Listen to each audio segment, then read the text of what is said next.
Euronews. Las noticias. Saludos desde Madrid y bienvenidos a Euronews Hoy. España opera a pleno rendimiento mientras investiga las causas del apagón. El gobierno respalda a la presidenta de Red Eléctrica y alaba su trabajo después de que se fundieran los plomos del país. El juez ha declarado el secreto de la investigación sobre si el apagón fue un sabotaje. Economía ha cifrado en 400 millones el impacto directo del apagón en las compras. Esta gran desconexión ha reabierto el debate sobre la energía nuclear, como veremos en un reportaje de nuestro compañero Roberto Macedonio. En Portugal sigue habiendo problemas con la entrega de equipajes en el aeropuerto de Lisboa. Respecto a las negociaciones de tregua entre Rusia y Ucrania, el Kremlin ha dicho, en respuesta al llamamiento de Washington de parar ya la guerra, que el acuerdo de paz deben firmarlo Rusia y Ucrania y no Estados Unidos. Pero hay más noticias. Vamos con otros titulares del día. Al menos 3 personas han muerto tras un tiroteo en la ciudad sueca de Uppsala. Un muerto y decenas de heridos en ataques con drones entre Rusia y Ucrania. El secretario general de la ONU, Antonio Guterres, advierte de que la solución de los dos estados entre Israel y Palestina se encuentra en un punto de no retorno. Mientras España y Portugal regresan a la normalidad tras los cortes de suministro eléctrico que afectaron a toda la península ibérica, las causas del apagón continúan siendo un misterio. Tanto el primer ministro portugués, Luís Montenegro, como su homólogo, Pedro Sánchez, han pedido una investigación de la Unión Europea. Sánchez ha reunido durante la noche de este martes a los principales operadores privados de electricidad para abordar el fallo. Y por tanto, también resulta importante tener una expectativa menos favorable debido a nuestra dependencia de España. Relativamente a nuestra dependencia, nomeadamente con España, Sabemos que el incidente causado no tiene que ver con la falta de capacidad de producción ni de distribución en Portugal. Tiene que ver con esa conexión con España. El operador público-privado Red Eléctrica ha descartado que se trate de un ciberataque, pero el ejecutivo de Sánchez mantiene abiertas todas las hipótesis. Y se están examinando ya los registros informáticos de Red Eléctrica y también de los operadores privados para no descartar ninguna hipótesis. Digo esto porque Red Eléctrica ha hecho saber que descarta en la red de transportes cualquier ciberataque. Valoramos positivamente este aspecto, pero en todo caso la responsabilidad del Gobierno de España es hacer un análisis independiente. El martes por la mañana, Red Eléctrica confirmó que se había restablecido el 99% de la cobertura de energía en España y el operador de la red portuguesa REN dijo que todas sus subestaciones eléctricas estaban de nuevo en línea.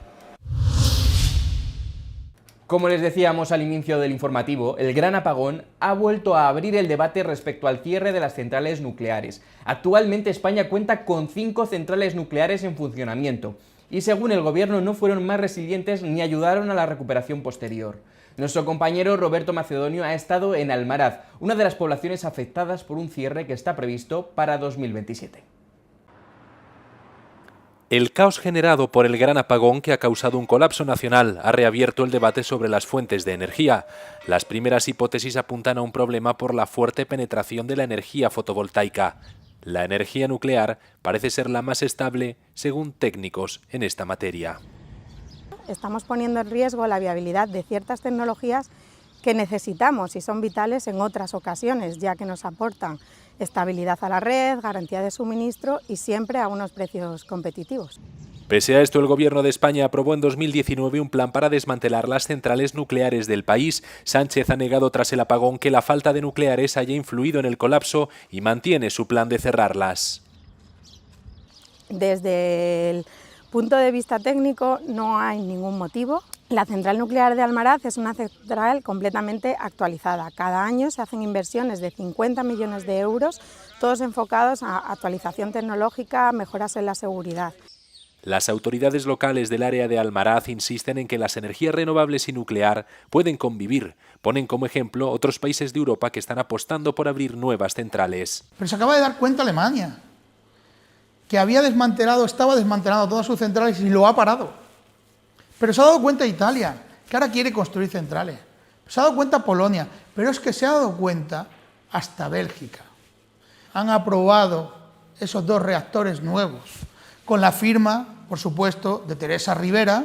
Teresa Rivera, antigua ministra en España y actual vicepresidenta de la Comisión Europea, aprobó el plan de desmantelamiento de la energía nuclear en España. Como comisaria sí aboga por el funcionamiento de estas centrales, aunque el gobierno español no da marcha atrás en aquella decisión. El Ejecutivo Autonómico pide revertir la medida.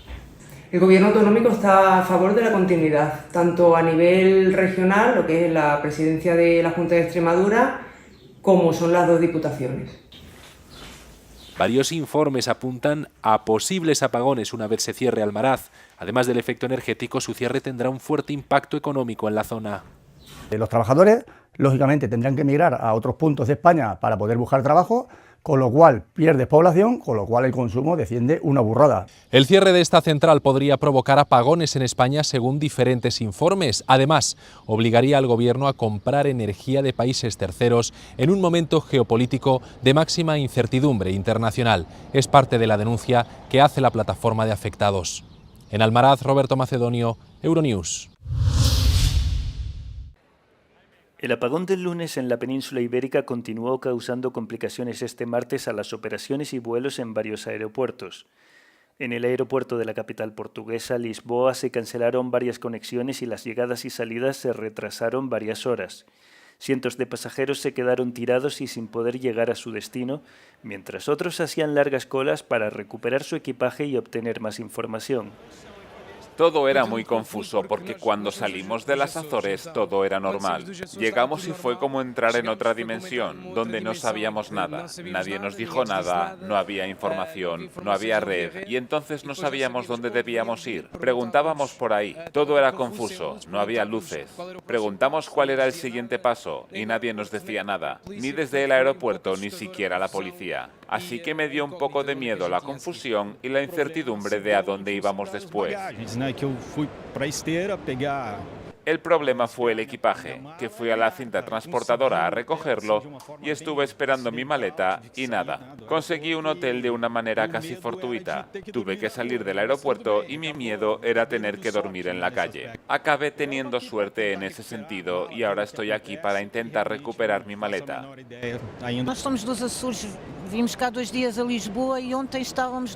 Somos de las Azores, vinimos 2 días a Lisboa. Cuando ocurrió el apagón pensábamos que era algo momentáneo, pero luego nos mandaron fuera y cuando llegamos a la estación de Oriente era un caos. Estábamos viendo que no podíamos conseguir transporte, no había metro y mientras tanto le pregunté a un taxista cuánto tardaría hasta Alameda y el señor dijo que me llevaría por más de 50 euros. Así que dada la falta de consideración acabamos consiguiendo subir a un autobús. Aunque fue complicado, tardamos mucho en llegar a Alameda. Foi complicado, demoramos muito tempo a chegar a Alameda. La congestión del transporte y del tráfico en las grandes ciudades fue otra de las consecuencias del apagón. Este martes por la mañana se reanudó la circulación en toda la red de metro de Lisboa. Las causas de la avería que se originó en España aún se desconocen, pero la empresa que gestiona la red eléctrica española ya ha descartado la posibilidad de que el apagón en la península ibérica fuera causado por un ciberataque. Joana Morão Carvalho para Euronews en Lisboa. Es el segundo día del Congreso del Partido Popular Europeo que se celebra aquí en Valencia, en la costa este de España. Es el primer encuentro de este tipo desde que el Partido Popular Europeo ganó las elecciones al Parlamento Europeo en junio del año pasado.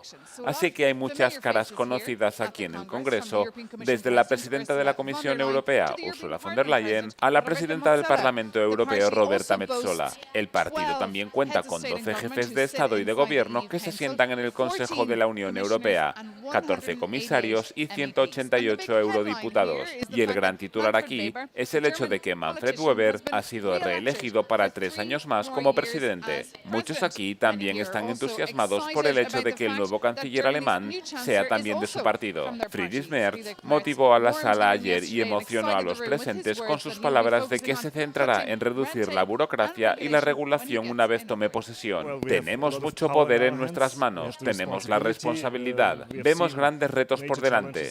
Acabo de tener una reunión con mis amigos estadounidenses. Ese es el tema dominante, el papel de Europa. Tiene que asumir mucha más responsabilidad. No soy pesimista sobre las relaciones transatlánticas. Nosotros, como Partido Popular Europeo, tenemos mucho que hacer, pero tenemos el potencial. Europa es extremadamente rica en términos económicos. El aspecto militar es algo que tenemos que construir. Las expectativas son extremadamente altas y el discurso de ayer fue muy claro. Espero que su socio de coalición le apoye en este empeño. Y tenemos otros socios, no solo Francia, sino también Polonia, los países nórdicos y los países bálticos. Euronews, Valencia. Los socialdemócratas alemanes aprobaron este miércoles un acuerdo de coalición con los conservadores, allanando el camino para que Friedrich Merz se convierta en canciller. Casi el 85% de los miembros del SPD que votaron respaldaron entrar en el gobierno liderado por el bloque CDU-CSU de Merz. El SPD quedó en tercer lugar en las elecciones de febrero, pero su apoyo permite a los conservadores gobernar sin recurrir a la extrema derecha de AfD. El líder del SPD, Lars Klingbeil, será vicecanciller y ministro de Finanzas, aunque algunos críticos cuestionan su experiencia en materia fiscal. El SPD se queda con 7 ministerios, incluidos Defensa y Trabajo, mientras que la CDU asume carteras como Exteriores e Interior. El acuerdo se firmará el lunes 5 de mayo y el Parlamento prevé elegir a Merz como canciller el martes 6 de mayo. La policía sueca ha detenido a un adolescente en relación con el tiroteo mortal ocurrido el martes en una peluquería de la ciudad oriental de Uppsala. Al menos 3 personas de entre 15 y 20 años murieron en el tiroteo. La policía confirmó el miércoles que la persona detenida por el tiroteo es menor de 18 años y que se estaba investigando su vinculación con la delincuencia de bandas. Durante la persecución, varias personas de interés para la investigación fueron llevadas a la comisaría de Uppsala. Por el momento, una persona ha sido detenida por sospecha de asesinato. Sin embargo, seguimos investigando varias pistas y esperamos detener a más personas. Räknar med att föra in ytterligare personer och att utredningsläget kommer att.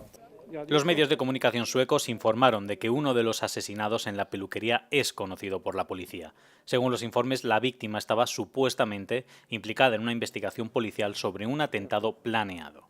Suecia lleva años lidiando con la violencia de las bandas, que se ha traducido en frecuentes tiroteos y atentados con bomba.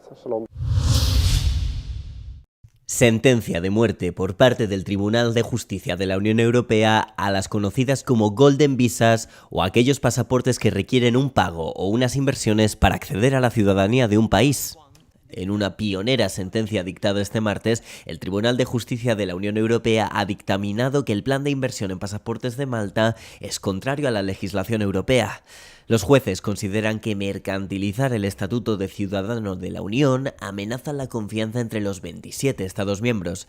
Para la ONG Transparencia Internacional, esta sentencia supone todo un alivio. Esta práctica y estos sistemas que han permitido la venta de la ciudadanía resultaban muy preocupantes porque hemos visto cómo han abierto las puertas de uso al dinero sucio y han permitido a individuos con antecedentes sospechosos, incluso a actores corruptos, ganar acceso a la Unión Europea y adquirir derechos y privilegios que vienen con la ciudadanía de la Unión Europea. Así que la sentencia de hoy es, en nuestra opinión, una sentencia histórica, ya que pondrá fin a esta práctica dañina, no solo en Malta, sino que también evitará que otros Estados miembros pongan en marcha sistemas similares que el tribunal considera transaccionales en su naturaleza. Desde 2020, Malta es objeto de un procedimiento iniciado por la Comisión Europea. La isla mediterránea era el último Estado miembro de la Unión Europea que ofrecía estos visados dorados.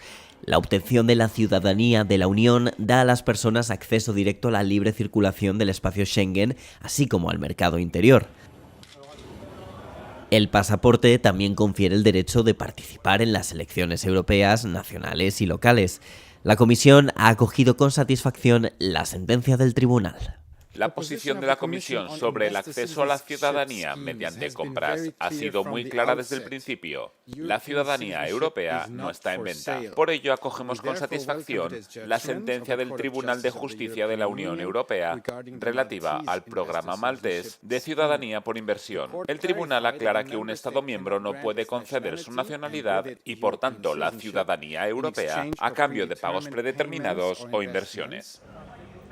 Las autoridades maltesas han asegurado que acatarán la decisión, aunque han lamentado que los jueces no siguieran las recomendaciones de uno de los abogados generales de la institución, quien defendía que Malta tenía derecho a mantener dicha legislación.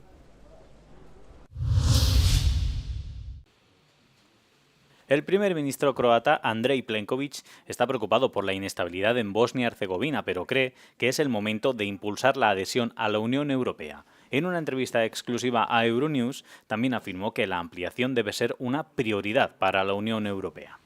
A nosotros, como Croacia, nos gustaría mucho que Bosnia-Herzegovina, como vecino inmediato, un país donde los croatas son constituyentes y personas con los mismos derechos que bosnios y serbios, tuviera la dinámica que tienen otros países de la región a los que queremos ayudar.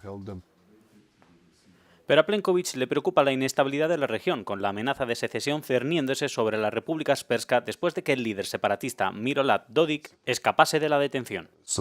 Nos gustaría mucho que Bosnia y Herzegovina se alejase de la inestabilidad potencial y estas tendencias de secesión en lo que respecta a la República Srpska, a una situación más armoniosa y funcional en Bosnia y Herzegovina, en la que se apliquen el camino de la Unión Europea y las reformas beneficiosas para los ciudadanos, tanto en términos económicos como sociales. El primer ministro croata también cree que seguir dejando a los países balcánicos a la espera puede intensificar aún más la presión de las influencias exteriores.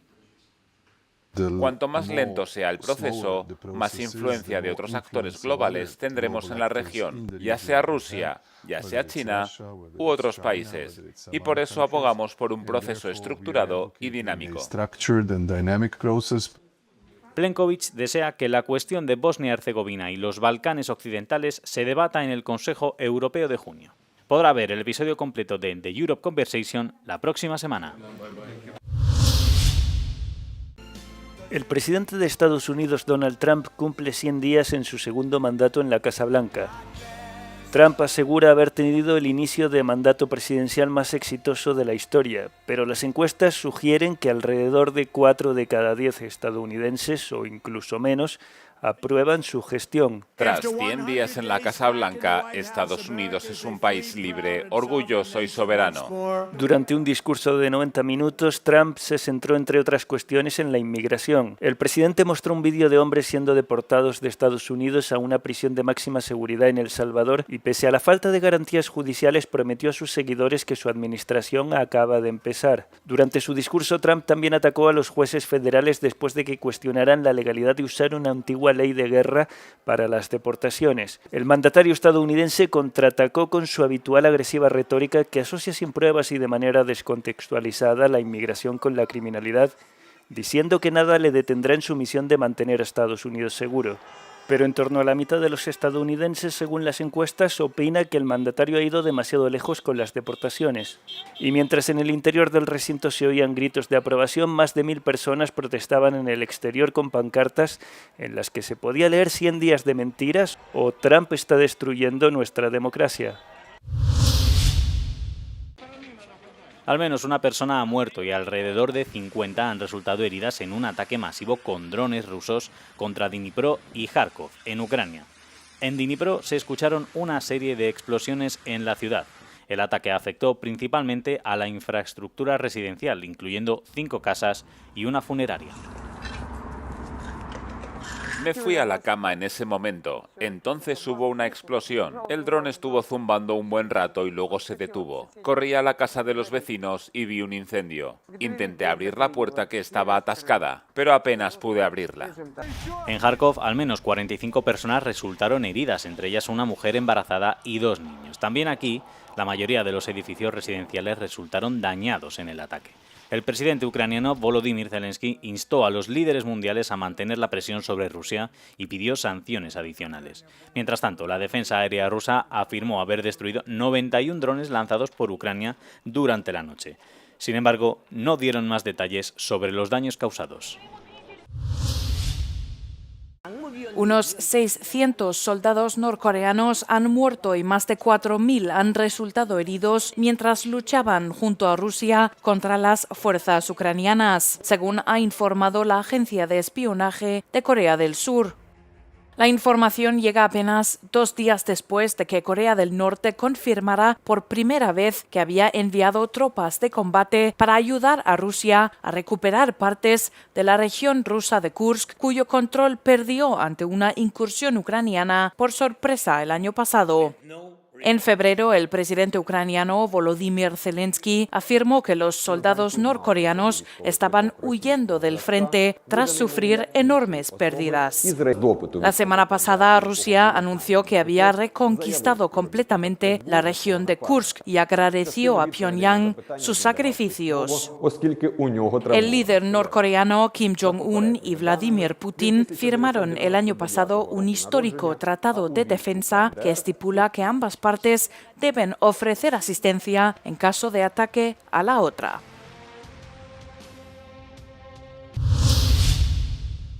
El Consejo de Seguridad de las Naciones Unidas celebró una sesión el martes para debatir los conflictos en Oriente Medio. El tema principal era la guerra en Gaza y la catástrofe humanitaria que se está produciendo después de que Israel reanudara los combates hace 6 semanas. A la sesión asistió el secretario general de la ONU, Antonio Guterres, quien advirtió que la promesa de una solución de 2 estados está a punto de desaparecer. La solución de los 2 estados está cerca de un punto de no retorno. La comunidad internacional tiene la responsabilidad de evitar la ocupación y violencia perpetuas. El máximo responsable de la ONU también advirtió contra la alteración de las realidades demográficas y geográficas que podría obstaculizar cualquier futuro acuerdo. Guterres anunció explícitamente el rechazo del Consejo de Seguridad a cualquier cambio territorial en Gaza, que según él forma parte integral de un futuro Estado palestino. El Consejo de Seguridad ha rechazado cualquier intento de cambio demográfico o territorial en la Franja de Gaza, incluida cualquier acción que reduzca su territorio. Gaza es y debe seguir siendo parte integrante de un futuro Estado palestino. También asistió el embajador palestino ante la ONU, Riyad Mansour. En su discurso destacó el rápido deterioro de la situación humanitaria, instando a los miembros a tomar medidas inmediatas para rectificarla. Hay que reanudar un alto el fuego inmediato y lograr todos sus objetivos. El presidente Trump, en su última conversación con el primer ministro israelí, hizo hincapié en lo que llamó la necesidad de ser buenos con Gaza, dado cómo está sufriendo la gente allí.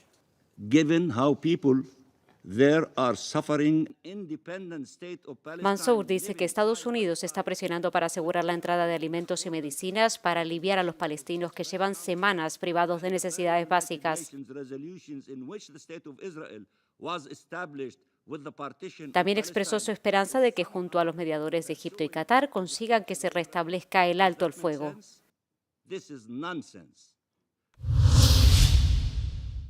Aviones cisterna rusos lanzaron más de 100 toneladas de agua en el mayor puerto de contenedores de Irán después de que una explosión masiva matara el pasado sábado a más de 70 personas. Según el Ministerio de Emergencias ruso, 2 aviones cisternas rusos arrojaron más de 130 toneladas de agua. Anteriormente, las autoridades iraníes habían anunciado que el incendio había sido sofocado en el puerto. Entre las víctimas mortales de la explosión se encuentran camioneros, trabajadores portuarios y una pareja de recién casados. Otras 1000 personas resultaron heridas. Las primeras informaciones sugieren que la explosión se produjo cuando el puerto recibía un componente químico necesario como combustible sólido para misiles balísticos, algo que las autoridades iraníes han negado. El Ministerio del Interior iraní indicó el lunes que los indicios apuntaban a una negligencia.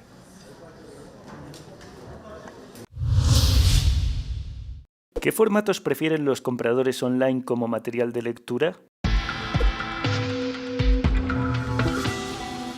En 2024 el formato impreso seguía siendo el preferido por los lectores que compran online.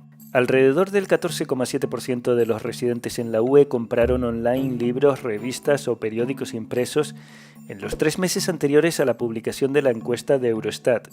Los porcentajes más altos de residentes que compraron por Internet libros, revistas o periódicos impresos se registraron en Irlanda con un 28,3%, Países Bajos con un 23,5% y Luxemburgo con un 22,7%. Por el contrario, los porcentajes más bajos se registraron en Chipre 2,0%, Letonia 3,8% y Rumanía 5,3%. En cuanto a los libros electrónicos y los audiolibros, los porcentajes más elevados se registraron en Irlanda 22,3%, Dinamarca 19,7% y Luxemburgo 13,3%. Mientras tanto, las proporciones más bajas se registraron en Bulgaria con un 1,8%, Letonia con un 2,5% y Rumanía con un 2,6%.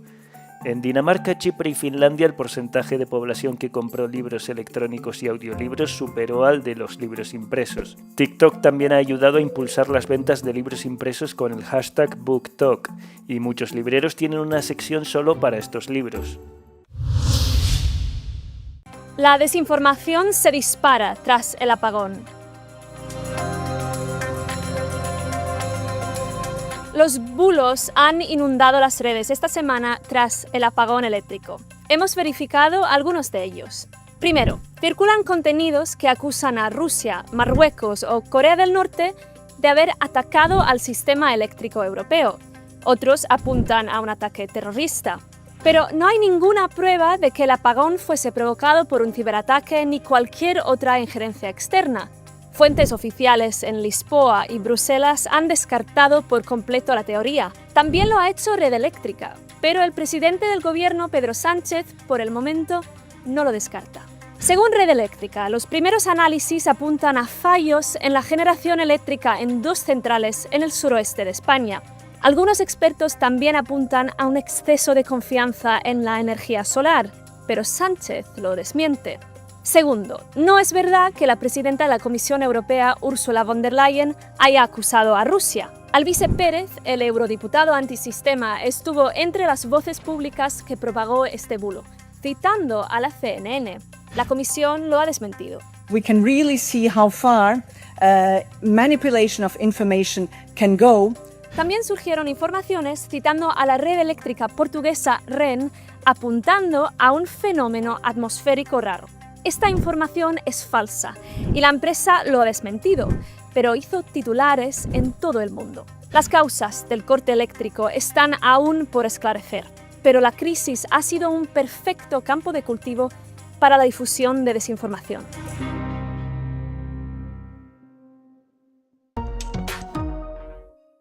Hasta aquí el informativo de este miércoles. Gracias por seguirnos y por todos sus me gusta. Si quieren pueden comentar si es oportuno abrir el debate en torno al mantenimiento o expansión de la energía nuclear en España. Les dejamos con el no comment del día, en el que verán un desfile de bulldogs franceses en Rusia por una causa benéfica. Nos despedimos hasta el lunes debido a las fechas festivas de este jueves y viernes. Buenos días, buenas tardes, buenas noches.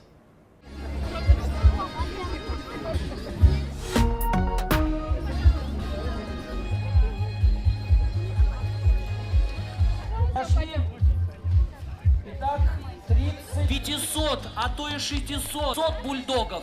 Мы здесь всех...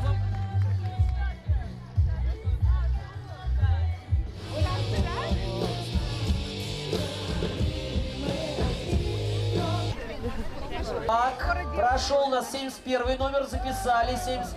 Все это будет в течение всего дня. Мы приносим в клинику усыпить. С логотипом «Майор».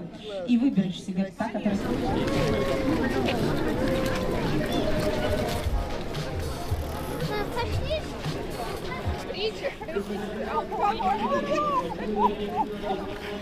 Все, не иду никуда, не сиди. Берем